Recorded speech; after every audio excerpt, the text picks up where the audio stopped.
No se trata de conocer mi verdad. Vosotras sabéis que muchas veces, con frecuencia, de forma no intencionada, buscamos imponer nuestra verdad a los demás, considerando que nuestra verdad es la verdad, que lo que vemos es toda la realidad y no solo un pequeño aspecto de la realidad. La apariencia que las personas muchas veces mostramos es una apariencia tosca, que no hace juicio a la realidad. ¿Y esta apariencia de dónde viene? ¿Por qué se genera así? Es una mezcla muy compleja. En primer lugar está la máscara. ¿Qué es la máscara? Es como yo me he de presentar ante vosotros y ante vosotras para no mostrar mis vulnerabilidades y mis fragilidades, para no mostrar mis miedos, para no mostrar mis desconfianzas, para no mostrar mis despistes, mis torpezas.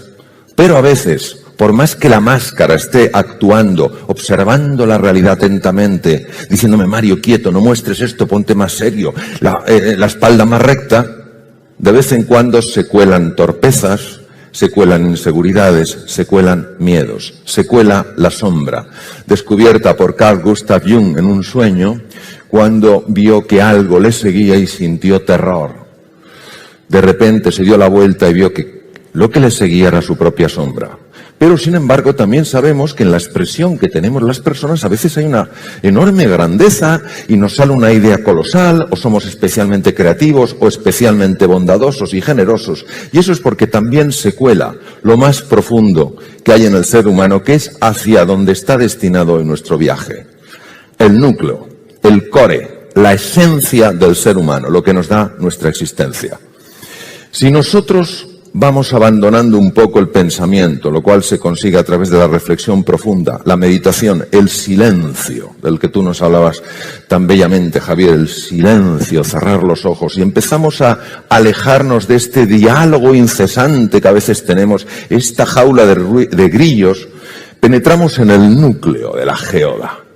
Y en el núcleo de la geoda, que es el mundo del inconsciente, ya no hay pensamiento, solo hay una experiencia directa con la realidad, una intuición profunda de lo que eres. Y el primer estrato que nos encontramos es la sombra. ¿Qué es la sombra? Todo aquello de ti, no solo que no te gusta, sino que crees que no es aceptable y has sumergido en las profundidades de la inconsciencia porque crees que si lo muestras vas a ser rechazado. Hay una sombra, que es la sombra blanca, en la cual sumergimos incluso la alegría. Imaginaros que habéis estado en un entorno familiar cuando eres pequeñitos o un entorno escolar y vosotras vuestra alegría la mostrabais y alguien os ha dicho, aquí todo es demasiado serio. ¿Qué es eso de reírse tanto o estar tan contento? Por eso, la primera experiencia cuando se entra a través de la meditación, la reflexión o el silencio profundo es la experiencia con la sombra. No es una experiencia agradable, es entrar en el basurero. Pero ese basurero es parte de lo que somos. Nosotros no somos basura. Una ciudad con basura no puedes decir es un basurero. Tiene basura y esa basura es parte de lo que eres. Y si no lo asumes, si no lo asumimos, si lo aceptamos, va a salir por los recovecos y cuando menos te interesa, vas a decir lo que no querías decir. Y cuando menos te interesa, vas a hacer lo que no querías hacer. Pero fijaros, en el núcleo de la geoda está el ser, lo que nos da la existencia. Lo profundo, lo inefable, lo que no hay manera de describirlo con el lenguaje, pero se puede experimentar con extraordinaria profundidad. Cuando las personas somos violentas, es porque tenemos miedo y porque sufrimos. Detrás de todo acto de agresividad hay una persona que sufre y que muestra su sufrimiento, curiosamente, haciendo sufrir a los demás. No te sientas ofendido. Libérate de la necesidad de ganar. Libérate de la necesidad de tener razón. Libérate de la necesidad de sentirte superior. Libérate de la necesidad de tener más y más. Libérate de la necesidad de identificarte con tus logros. Yo soy mis logros. Yo soy mi estatus. Yo soy mis títulos académicos. Yo soy no. Tú eres mucho más que eso. Tú tienes unos títulos académicos, tú tienes una formación, tú tienes unos años, tú tienes una nacionalidad, tú eres mucho más que eso. Sé amable, pues, Platón, sé amable, pues cada persona con la que te cruzas está librando su ardua batalla. Si cada persona fuera un libro, nos daríamos cuenta de que la historia de su interior es mucho más valiosa que la portada. El opuesto al amor no es el odio. Puede serlo. Lo opuesto al amor es el miedo. Gracias.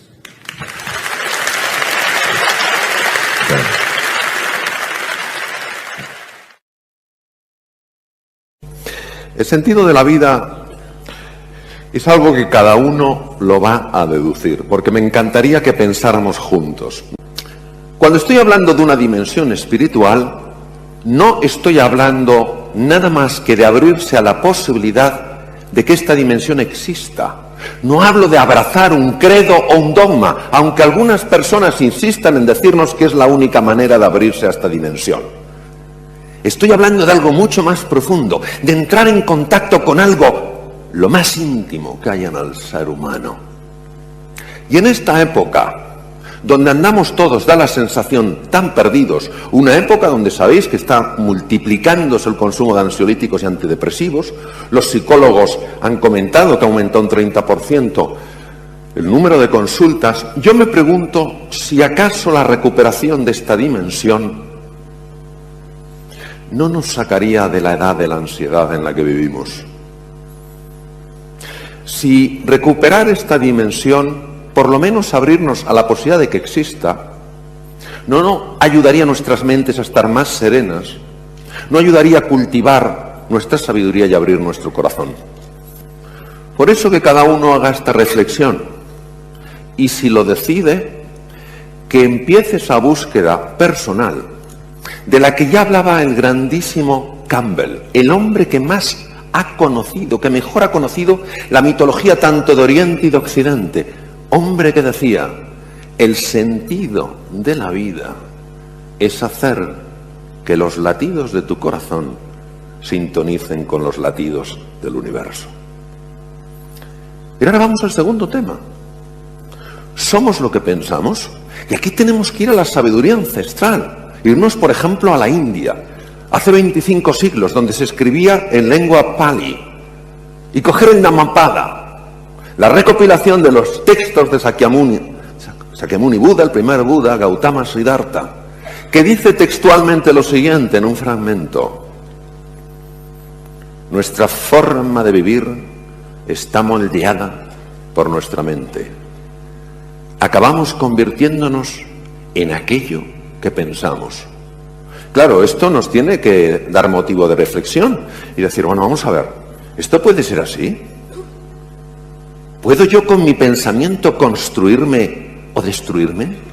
¿Realmente puedo transformar mi forma de ser en la vida cambiando mi forma de pensar? Los pensamientos perturbadores, tipo, no soy capaz, no hay solución, desesperanza, activan emociones aflictivas, como el resentimiento, como el miedo, como la frustración, como la ira, como la desesperanza. Esto da lugar a una activación de todo un sistema extremadamente complejo, se llama el sistema nervioso simpático. Os voy a decir el efecto de estas emociones aflictivas cuando se mantienen en el tiempo. No quiero ver a nadie salir del circo Price diciendo, Dios mío, tengo todas las emociones aflictivas, me voy a meter bajo un puente a llorar.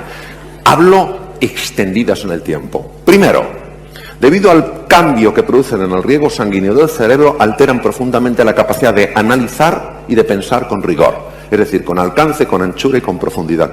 Segundo, bloquean casi por completo el proceso creativo, porque los lóbulos prefrontales son clave. Tercero, alteran enormemente la memoria, la capacidad para aprender. Cuarto, generan insomnio. 5, sobrecargan el corazón. 6, facilitan arritmias. 7, generan hipertensión. 8, aumentan la grasa abdominal. Pero ojo, no salgamos del circo Price, veamos a alguien con aspecto tipo tonelillo y le digamos, madre mía, tú debes tener emociones aflictivas por todas partes, porque no necesariamente es así. 9, alteran la coagulación, aumentan la coagulación, con la posibilidad de strokes, accidentes cerebrovasculares. 10, producen úlceras pépticas, cólones irritables, gastritis crónica, reflujo gastroesofágico, producen osteoporosis, destruyen la masa muscular. Esto es muy serio. Es decir, realmente el pensar nos altera profundamente.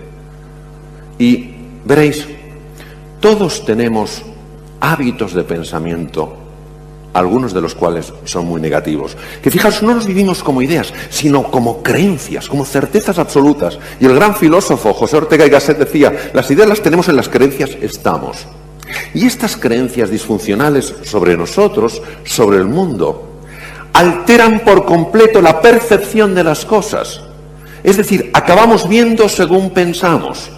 Imaginaros lo que es ponerse unas gafas oscuras, olvidarte de que te has puesto esas gafas y observar el mundo así. Hay veces que nos envuelven emociones como la ira, el resentimiento, la frustración, y las vemos tan sólidas que creemos que no podemos hacer nada, que no tenemos un camino. Es como si fuéramos espectadores en una película, en un drama, y de repente nos convirtiéramos en el personaje. No, la persona está oculta por el personaje. La persona no es el personaje. Tenemos que reinventar nuestra forma de mirarnos. Tenemos que recordar que lo más importante no es lo que está delante de nosotros ni lo que está detrás de nosotros, sino lo que está dentro de nosotros. Es un trabajo precioso, es un trabajo consistente, donde poco a poco vamos aflorando toda nuestra grandeza, todo nuestro ser. Me voy a despedir con unas palabras de Kahlil Gibran que decían: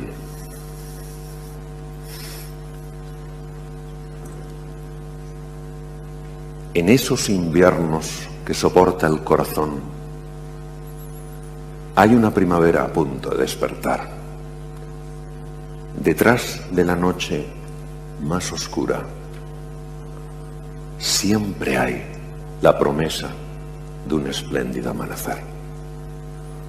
Nosotros, ante los zarandeos de la vida, cuando la vida nos da por todos los sitios, podemos caer en la oscuridad de la desesperanza o abrirnos a la oscuridad del misterio, sabiendo, creyendo que aunque no lo veamos, aunque no lo comprendamos y aunque no nos guste, en la vida todo tiene un sentido. Gracias. Vamos a ver, de la zona de confort, en mi experiencia, la zona de confort tiene tal poder gravitacional que se parece a un agujero negro. Cuando yo salgo de la zona de confort, me siento peor que cuando estaba dentro. Sin embargo, estoy mejor. De hecho, esta zona se llama zona de breakdown, zona de hundimiento. ¿Qué ocurre? Que al sentirme peor y creer que los sentimientos son mi brújula, vuelvo a la zona de confort. Solo las personas que se mantienen en la incomodidad, enfocados en la oportunidad, pasan de la zona de breakdown, de la zona de hundimiento, a la de breakthrough, de descubrimiento. ¿Vale? Por eso, lo más importante para mí no es el talento, sino el carácter. La capacidad de sostenerte en base a un propósito, una visión y unos valores sólidos. De la zona de confort, en mi experiencia, se sale de tres formas, dado lo potente que es. Primera, por inspiración. Tú oyes algo, tú ves algo, tú escuchas algo que te conmueve por dentro y dices, oye, puedo aspirar a una vida diferente, y sales. La segunda, por desesperación. Estás harto de estar harto. Y la tercera es porque la vida, en su infinita sabiduría y amor, te saca para que crezcas. Y aquí es donde tienes que fiarte realmente de que el universo no es azaroso, sino que está basado en la conciencia y el amor infinitos. Y que si eso te ha pasado, no te ha pasado porque sí. No busques el por qué, sino el para qué. Lo que pasa es que muchas veces nosotros queremos influir en otros cuando no estamos influyendo en nosotros mismos. Y queremos que la otra persona se atreva cuando nosotros no nos atrevemos. Y al final lo único que mueve es el ejemplo. Porque Porque el ejemplo no depende de lo que dices, sino de cómo vives. Y por eso el trabajo fundamental es el trabajo interior.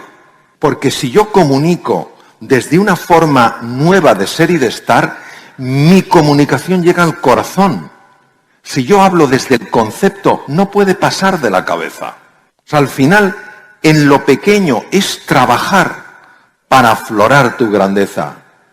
En una ocasión Gandhi, que ya era un hombre muy conocido, hizo una declaración y la declaración fue: este día no hablaré. Bueno, bastaba que dijera algo Gandhi para que todo el mundo quisiera saber. Total, que él iba a hacer un viaje en tren, iba con un discípulo que es el que lo contó. Y un periodista le localizó en un vagón y empezó a dar golpes en el cristal. Gandhi, Gandhi, Mahatma. Mahatma es el más grande, su nombre de pila era Mohandas. Gandhi, Gandhi, ¿cuál es tu mensaje para este día? Ya podéis imaginar, había dicho que no iba a hablar. ¿Y cuál es tu mensaje? Pero Gandhi no había dicho que no iba a escribir.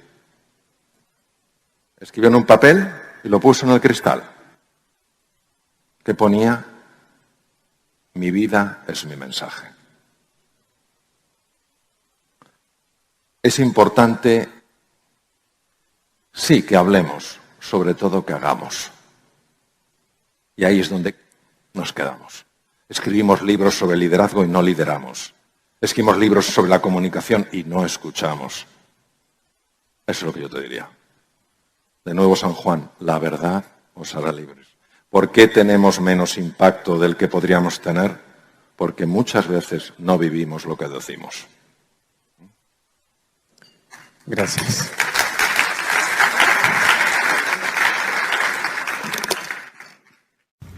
Queridos amigos, ¿sabéis lo que nos pasa? Que nos acostumbramos a vivir en lo que se llama la zona de confort, porque nos da una idea de seguridad, de que controlamos, de que eso es predecible, es nuestro status quo. Y cuando por necesidad, o cuando porque alguien nos inspira, un libro, un ejemplo,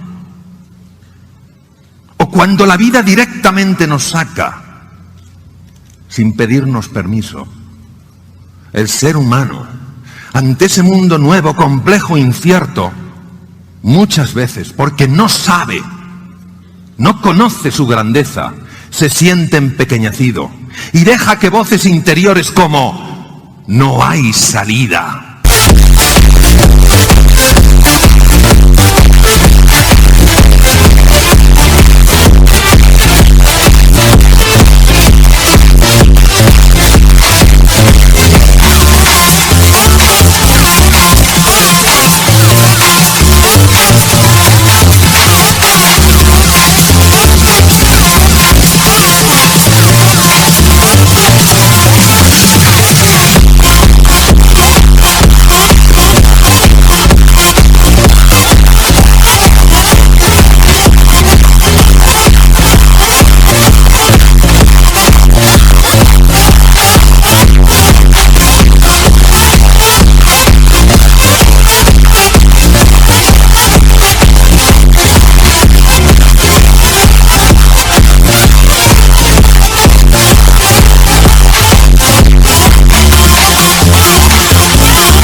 Tú no eres capaz, no mereces ser feliz, se adueñen de nosotros.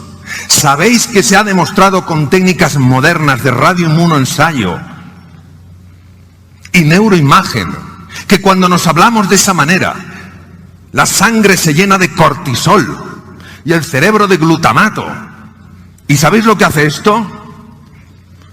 Produce muerte neuronal. Hace que pensemos con poca claridad, nos volvemos irascibles o nos bloqueamos.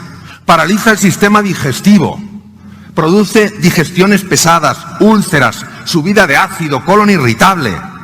Bloquea el sistema de defensa del cuerpo, los leucocitos o glóbulos blancos, los macrófagos, los linfocitos CD4, los natural asesinos, NK. Todo eso lo bloquea. Sin embargo, cuando un ser humano ante la incertidumbre, ante la complejidad, en lugar de arrugarse, dice sí al desafío, y a pesar del miedo, a pesar de la oscuridad, cree que hay algo hermoso, que hay diamantes ahí en algún lugar y que los va a encontrar, está demostrado que empiezan a activarse genes rápidos en menos de 4 horas. Aparecen nuevas conexiones neuronales, las espinas dendríticas del profesor Cajal, que las descubrió hace tanto tiempo, empiezan a proliferar. Neuronas conectan como nosotros hemos conectado hoy con esas madejas tan preciosas. Comparten más información, nos volvemos seres más inteligentes. Además, células madre localizadas en las cavidades cerebrales, los ventrículos, empiezan a emigrar hacia los hipocampos, centros esenciales para controlar el miedo, centros que segregan dopamina, una hormona que te hace sentir confiado. Aprendes deprisa, fenómeno llamado neurogénesis. Hay un aumento en el riego sanguíneo de la parte anterior del cerebro, del área prefrontal. Piensas con más claridad, tomas mejores decisiones, eres más creativo porque ves más. Por eso es tan importante que salgamos de esa zona de confort, poquito a poco. ¿Cuál es el paso más pequeño que me atrevo a dar? Y entremos en la zona del coraje, en la zona del valor. Porque es ahí cuando afloran nuestros talentos, cuando se despiertan energías dormidas, cuando descubrimos la grandeza que hay dentro de nosotros. Cuanto más complejo sea el entorno, cuanto más incierto sea el contexto, más importante es que creemos una visión ilusionante. A finales del siglo XIX, nació una niña en Tuscumbia, Alabama. A los 16 meses de edad se quedó ciega, muda y sorda por una meningoencefalitis. No obstante, con la ayuda de un ser extraordinario, Annie Sullivan, Helen Keller fue la primera mujer en la historia que se graduó con honores por Harvard. En una ocasión, un periodista le dijo: señorita Keller, ¿hay algo peor que no poder ver? Y ella dijo: sí, ver y no tener una visión. Porque cómo ves tu futuro determina cómo vives tu presente. Por eso, con todo el cariño, os quiero transmitir lo siguiente. Las ideas son claves, sobre todo cuando se convierten en ideales. El ideal de una vida, el aceptar los riesgos, porque es donde los seres humanos crecemos y evolucionamos. El decir sí a los desafíos y a pesar del dolor, a pesar de la confusión, a pesar de la frustración, tener siempre una imagen de grandeza, de plenitud. Porque lo que nosotros hagamos con nuestra vida puede convertirse en 2 cosas: un aviso o un ejemplo. Hacer de vuestra vida eso que ya sois, un ejemplo de grandeza. Gracias.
Thank